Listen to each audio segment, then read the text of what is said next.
pour un monsieur Tintin Zinzin, pour une famille de merde, où ce mariage ne va même pas tenir 2 ans. Mais regardez l'investissement qui sera jeté à la fenêtre. Communauté Nini, communauté Matalana.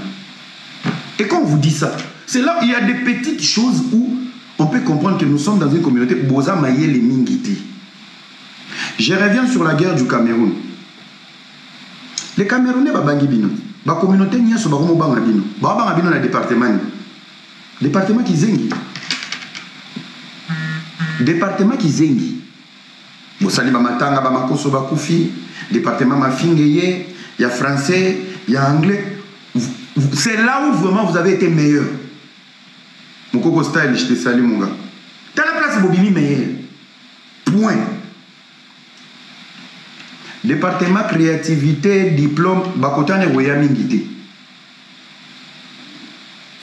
Bakotane Woyamingité. Côté Bassi qui toko baza, Bassi ma BP tous en a bangé belé. Basé belé. Donc, tu gagnes bango, na face A, na face B. Qui est dans la bêtise, mais dans l'essentiel. Dans l'essentiel, on n'est pas dedans. Merci mon ami. Dans l'essentiel, on n'est pas dedans. Une grande communauté, mais une communauté vide. Dans la communauté, on peut sa conseil. Il y a l'homme qui doit vivre. Au lieu de il y a mani pour lapider.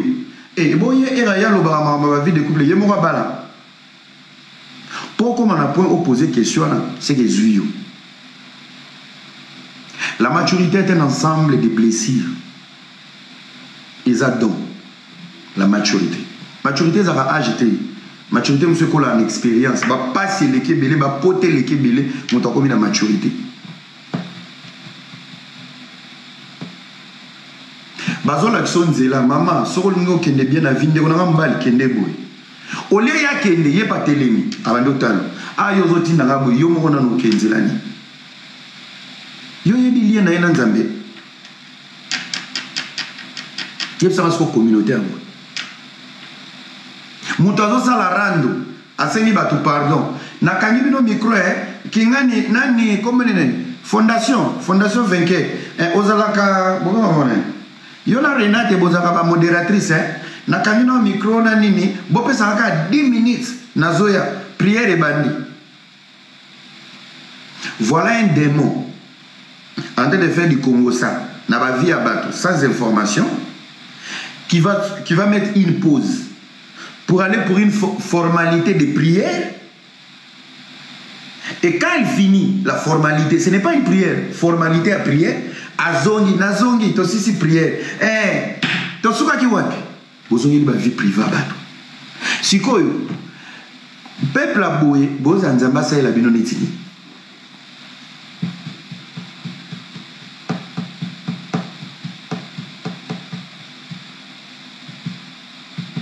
Peuple a boye. Bozoza nzamba sa la bino netini.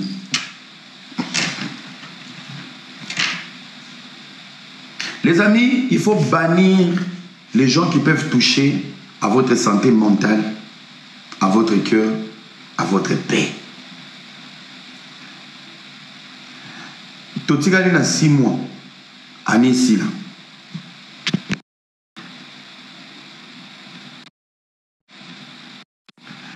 Totigali na 6 mois, année ici là. Si, de janvier à juin, les acquis difficiles, monde est comme un cycle. On comprend? Toké na cycle. Juin qui to côté juillet. Cycle où y a mis balé. Faut pas finir l'année n'engo bandaki année. Au moins tout ce qui peut toucher na paix intérieure na yo, na santé mentale na yo, soit à mesure ya kokataka yango. Tu veux quoi? Voilà.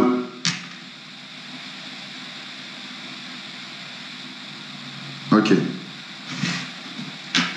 Vous comprenez? Donc, les gens il faut beaucoup de des fois, tu te dis, moi je ne suis pas dans la polémique. Même là, tu participes dans l'environnement. participes dans cet environnement.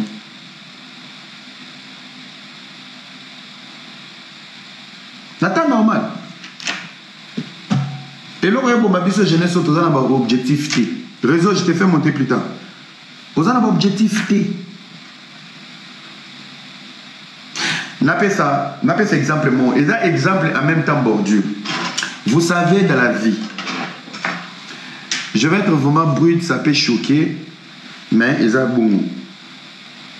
Oui, oui, nous n'avons pas de relais, nous n'avons pas de pont, nous n'avons pas de lien, puis nous n'avons pas de makila.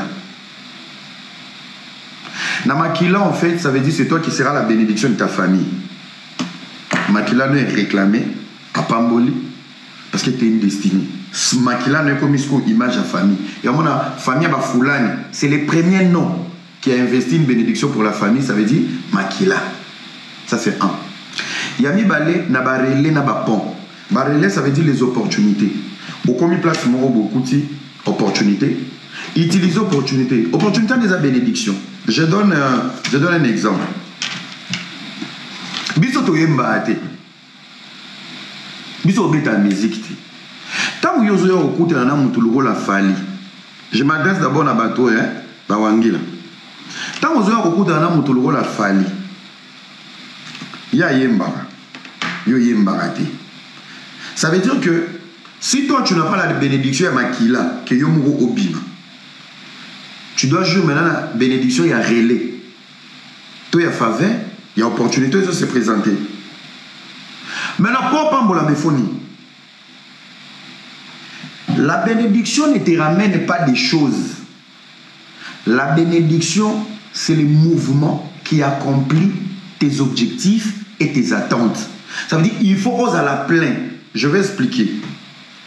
Osa bidon ya maï, osa bidon vide.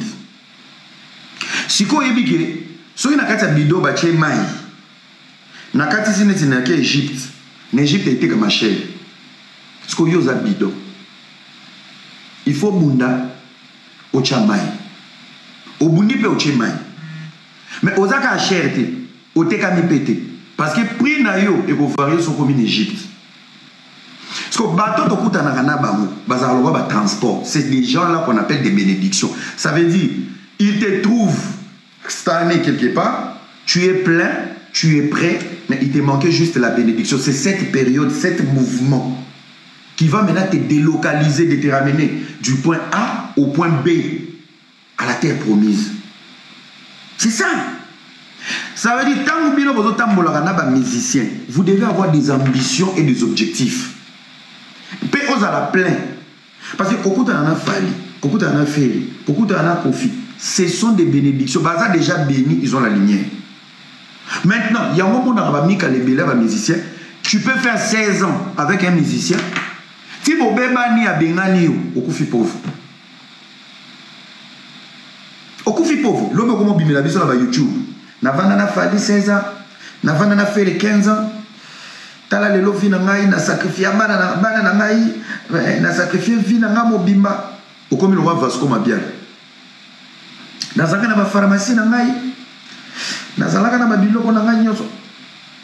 C'est quand tu es dans l'environnement de l'élévation, mais tu viens vide. Bozo qui est vide. Bozo profiter de l'eau. Les Libanais ne payent pas les factures. Les Libanais, dis les lots, moi la poto 2025, bolenga kama banga tilelo. Bato ba yembela ba nzembo pa papa wemba balalisa ba musicien nyonso na ba salon ba viala lelo ba suka na ba canette nyonso ni teibino ti bwana poto ti lelo na poto bozo ozo lenga dédicace ti lelo na poto ozo lenga dédicace au lieu aux à la plein na ba projet na yo. C'est ce qui fait que quand tu as tes ambitions, c'est ce qui fait que quand tu as tes ambitions, tu viens d'un point à un autre point. Vous voyez, vous avez une vision. Babwa que Libanga est venu dans combo na yo, na sa combo il y a une vision. Tu avances avec. Plus ces opposés et benda. Alors, il ne faut pas trouver Rabino vide. Il ne faut pas trouver vide. Il faut avoir du caractère. Il faut avoir des limites. Et il faut être professionnel. Et là, les amis, on a vu sur la poteau.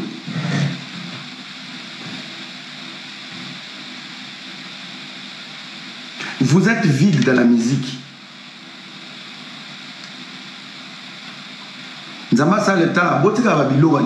Tu peux prier comme tu veux. Ce n'est pas à Dieu de dessiner. C'est à toi de savoir. Après sur déjà paiement. Après sur santé. Dis-lui tu veux quoi. Gardez mon amour tout. Bats-toi pour réaliser ce que toi tu veux. Dans la prière, nous avons fait ça. Nous avons fait ça. Nous avons fait soyez précis dans vos projets. Soyez précis même spirituellement. Sois précis de ce que tu envisages dans ta vie. Même dans la même pierre, au moins même la biso tout le cas qui chasse dans la pierre. Un mois ils ont ouvert d'abord. Au rêve vino positivement. Sois positif. Aux gens n'ont rêve positivité. Aux gens n'ont idée. Tu es vide sur terre. Biso kende oyebite. Ya mona moninga keka HM asombi la maman ataki déjà na projet ndena boso na zuma ça na mona polo mongo na HM muto wake sala shopping na polo HM ane sengo ya kokende kosoma oko abulaki yango a retrouver pe moi ça na akeso o senti mutalati polo HM awale ka mutalati Moschino Versace. Pourquoi? Il a investi de l'énergie sur la petite chose qu'il fallait ça à réaliser. Voilà maintenant les conséquences. Bandi Bonabino. Boye poto. À un moment donné, oyebi à la longue to kende, boya ko kanga fali na fere bando ki ya kolowake, ba leki sarabino er na poto. Vous vous rappelez époque il y a ba combattant. Époque à ba combattant ba soulever un point moroboé en disant depuis ba kati musique ba pousser te diminuer na Paris na Belgique. Donc on dirait les musiciens, ne pas avoir taquine, bazoya, bazobele la bana na bino. Boya toza na hôtel la gare du midi, toza na hôtel la gare du nord boya kozobazé.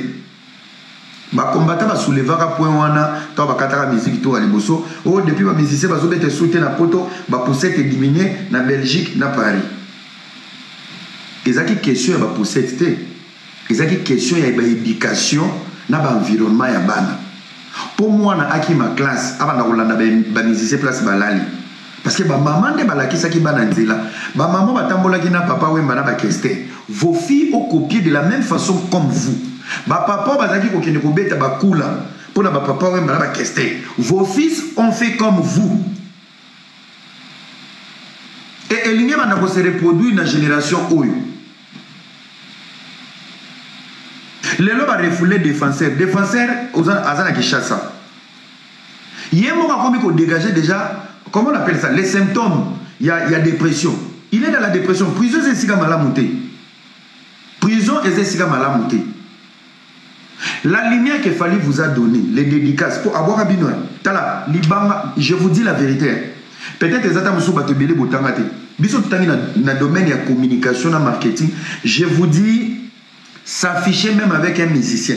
Bon, moi, dans les États-Unis, Chris Brown, Karato, Rihanna, sera l'équipe mène une vidéo à 2 secondes, 3 secondes, ça peut changer ta vie. Moi, tu n'as américain, tu as une expérience, il y a l'œuvre, il y a l'eau. Vous pouvez faire de grandes choses à côté d'un musicien. Pour ça, il faut avoir des limites, un caractère et une manière de faire. Mais à part soutien, quel est le projet que tu vas coller au nom de cet artiste pour Ekindi? Qu'est-ce que tu ramènes à part les bruits? C'est là où place beaucoup de musique, vous êtes vide. Bon, alors, tout le monde va vide, beaucoup d'églises, beaucoup de samé.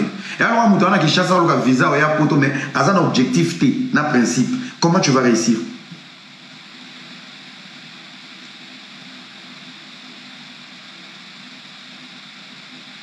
Mais c'est ça, ça mon intérêt.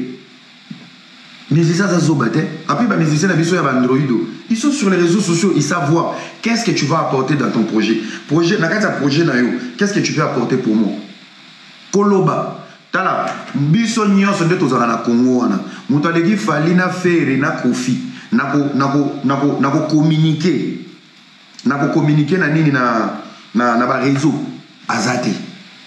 Donc biso nyonso to mimaka moi 1 plus moko boye ya moke. Elija mo lisusu nini la tola. Rai, nazeli o mwasi. Nini lisusu? Nazeli o mwasi.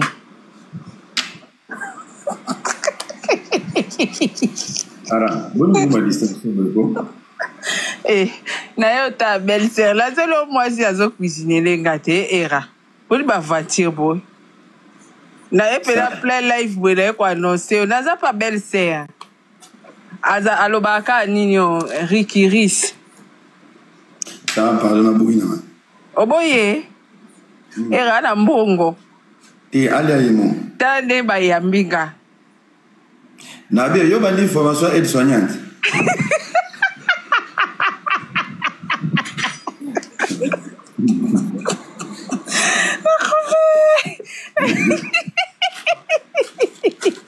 La famille là, on a examiné moi ça era. Oui, pardon. Raison na matsa yo na sisa matea. Raison zo sina na matea. Bandero era zo wanga na mwasi na misu na bi. Ni na boy. Wana ni na boy. Ba la famille kala kiti na kala yo like ça era mwasi to yo kala ka ndimaki. Amoni bido ayoki soni ngana tiki kasi. Na boy na. Ta ayebo lamba era za like so. Ngana like so. Ta ninga lamba. Ta ninga lamba era. Bien. Afungola la kisi osu era. Ah, era. Oh boy mwasi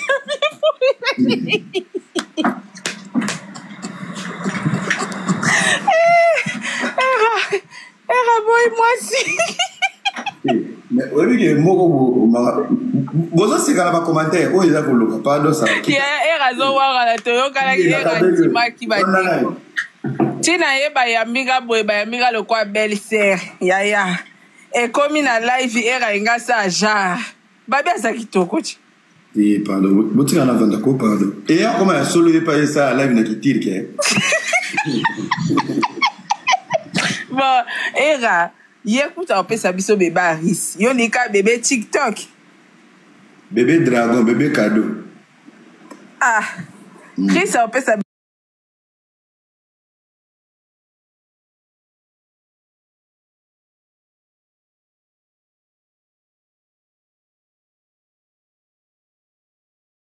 era boy na la famille. Bobina pia bakali.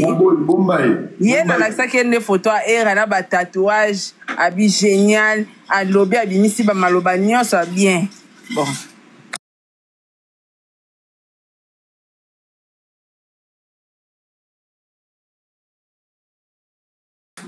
Je m'abandonne.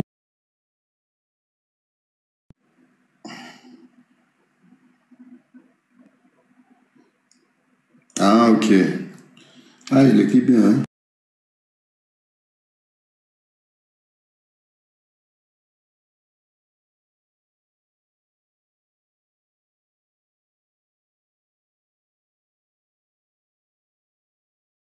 Ah. Ah. Réseau. Yaya. Risa zao. Yo kaka. Kolanda era.